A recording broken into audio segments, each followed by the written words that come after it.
அண்மை செய்தி கிருஷ்ணகிரி கேஆர்பி அணையின் மொத்த கொள்ளளவான 52 அடியில் நீர்மட்டம் 50.55 அடியாக அதிகரித்து காணப்படுகிறது. விவரங்களை எமது செய்தியாளர் மணிகண்டன் வழங்க கேட்கலாம். மணிகண்டன், வணக்கம். விவரங்களை பதிவு பண்ணுங்க. வணக்கம். கிருஷ்ணகிரி கேஆர்பி அணை 3 மாவட்ட மக்களுக்கு வெள்ள அபாய எச்சரிக்கை விடப்பட்டுள்ளது. கிருஷ்ணகிரி அணையின் நீர்மட்டம் 50.55 கன அடி அதிகரித்துள்ள நிலையில் கிருஷ்ணகிரி, தருமபுரி மற்றும் திருவண்ணாமலை மாவட்டத்தில் தென்பெண்ணை ஆற்றங்கரை ஓரம் வசிக்கும் மக்களுக்கு வெள்ள அபாய எச்சரிக்கை விடப்பட்டுள்ளது. கிருஷ்ணகிரி மாவட்டம் கெலவரப்பள்ளி அணையில் திறந்து விடப்படும் தண்ணீர் மற்றும் பரவலாக பெய்த மழையால் கிருஷ்ணகிரி அணைக்கு நீர்வரத்து அதிகரித்துள்ளது. இன்று காலை வினாடிக்கு 1644 கன அடி தண்ணீர் வந்து கொண்டிருந்தது.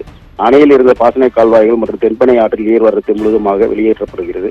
அணையின் மொத்த கொள்ளளவான 52 அடியில் நீர்மட்டம் தற்பொழுது 50.55 அடியாக உள்ளது. இந்த நிலையில் மாவட்ட ஆட்சியர் சரையை வெளியிட்டுள்ள அணையின் பாதுகாப்பு கருதி அணைக்கு வரும் நீர்வரத்து முழுவதும் வெளியேற்றப்பட வேண்டியுள்ளதால் சாத்தனூர் அணை வரை உள்ள தென்பெண்ணை ஆற்றங்கரை ஓரத்தில் வசிக்கும் மற்றும் தாழ்வான பகுதியில் வசிக்கும் பொதுமக்களுக்கு மாவட்ட நிர்வாகம் மூலம் வெள்ள அபாய எச்சரிக்கை விடப்பட்டுள்ளது. குறிப்பாக கிருஷ்ணகிரி மாவட்டத்தில் பெரியாமுத்தூர், திம்மாபுரம், சொண்டியகுப்பம், காவேரிப்பட்டினம், கால்வேஹள்ளி, பென்னேஸ்வரமடம், கவுட்டையள்ளி, தலியள்ளி உள்ளிட்ட 8 கிராம மக்களுக்கும், தருமபுரி மற்றும் திருவண்ணாமலை ஆகிய 3 மாவட்ட தென்பெண்ணை ஆற்றங்கரையில் ஓரத்தில் வசிக்கும் மக்களுக்கும் வெள்ள அபாய எச்சரிக்கை விடப்படுகிறது.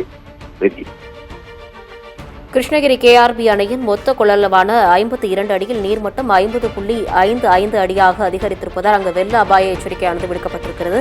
அண்மை செய்தியாக பார்த்தும் விவரங்களை எமது செய்தியாளர் மணிகண்டன் வழங்கியதை கேட்டோம்.